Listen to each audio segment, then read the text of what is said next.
రైతు రుణమాఫీ ఎగవేతపై అన్నదాతలు భగ్గుమంటున్నారు. ఖమ్మం రూరల్ మండలం కస్నాతండాకు చెందిన రైతు బూక్యా నాగేశ్వరరావు వినూత్నంగా నిరసన వ్యక్తం చేశాడు.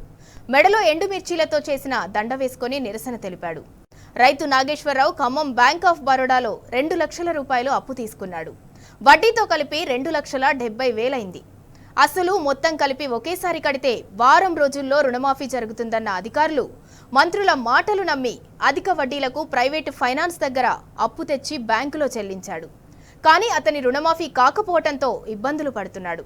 మరోవైపు తనకున్న 4 ఎకరాల్లో పత్తి సాగు చేసిన నాగేశ్వరరావు మరో 4 ఎకరాలు కౌలుకు తీసుకొని మిర్చి పంట వేశాడు. పెట్టుబడులు భారీగా పెరిగాయి. దిగుబడి ఆశించిన స్థాయిలో రాలేదు. ధర లేక మిర్చి కూడా అమ్మకుండా కళ్లంలోనే ఆరబోశాడు. ప్రభుత్వం స్పందించాలని, మిర్చి రైతులను ఆదుకోవాలని రైతు నాగేశ్వరరావు డిమాండ్ చేస్తున్నాడు. రుణమాఫీ తక్షణ అసెంబ్లీలో ప్రకటించాలని, వేలాది మంది 2 లక్షల పైన ఉన్నానికి ప్రభుత్వం ఇచ్చిన వాగ్దానం ప్రకారం చేయాలని నేను డిమాండ్ చేస్తున్నాను. అసెంబ్లీలో అయినా వ్యవసాయ శాఖ మంత్రి సిగ్గుచేటుగా మాట్లాడుతున్నారు. ఎందుకంటే 2 లక్షల పైన ఉన్న వాళ్ళకి తక్షణమే పైన డబ్బులు కట్టేయండి, మీ రుణమాఫీ చేస్తామని చెప్పారు.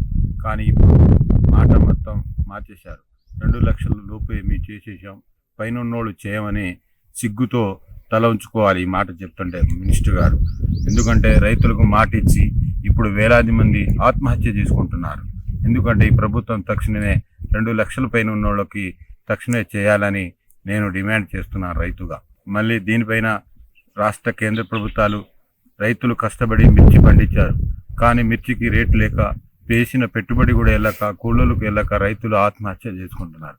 తక్షణమే కూడా ఇది అసెంబ్లీలో తీర్మానం చేసి 25,000 రూపాయలు ఇవ్వాలని నేను ప్రభుత్వానికి డిమాండ్ చేస్తున్నాను.